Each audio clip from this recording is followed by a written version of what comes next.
But when we saw the opportunities with the Kiss Army, Howard decided to take it in-house, and Bill decided to take it in-house. But anything that Bill started doing over when he had his separate office, when he was doing their PR and management, Howard brought to me to redo at the beginning.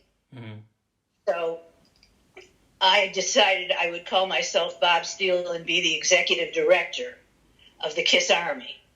And I wrote all the Kiss Army things, and we always had things people could buy because Kiss was all about the money. Even their albums were constructed to appeal to different segments of the market, and the market being, 8 to 18-year-olds. Yeah. But if they got them when they were 8 years old and they stayed on until they were 18, they would have a lot of money rolling in for 10 years. But if they didn't get them until they were teenagers, by 18, they'd be done. But would it have been impossible for you to use your own name? Would it be impossible for a girl to write those letters? Absolutely. Absolutely. No girl. And Bob is my brother's name, and Steele was the same as metal, so I came up with Bob Steele. Okay. This book, how come that you decided to do it as a diary?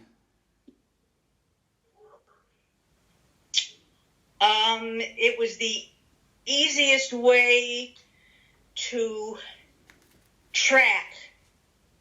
You know, when you write a book, you decide what way you want to come at it. And this put me in the immediate vicinity without having to be professionally attached to them. I was pretending I was a fan who'd been along for the ride from the beginning and discovered them and so on. And all that timeline is true. Everything that's in there is true, except that it's whitewashed. You know, and it's made for kitty lit.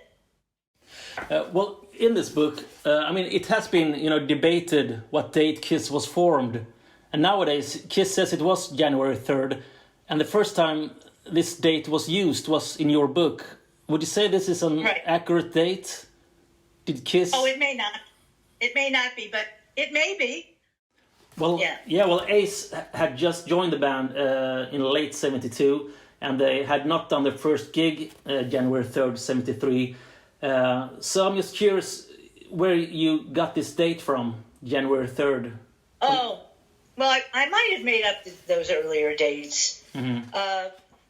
But the sequence of events that Gene and Paul started, they were school teachers, then Gene went to work for a magazine. I didn't put anything about their childhoods or their real names or anything behind that. Yeah. And then Ace came on, and then I think they had an ad, and Peter Criss answered the ad, and Peter Criss was a jazz musician. He was wrong for the band to begin with. Yeah, so the sequence is correct, and the later dates past January 3rd, I don't know what that date was. I can't remember. Mm-hmm. I may have just decided 1973 was the beginning, and so, okay, we won't call it January 1st, we'll call it January 3rd. Yeah.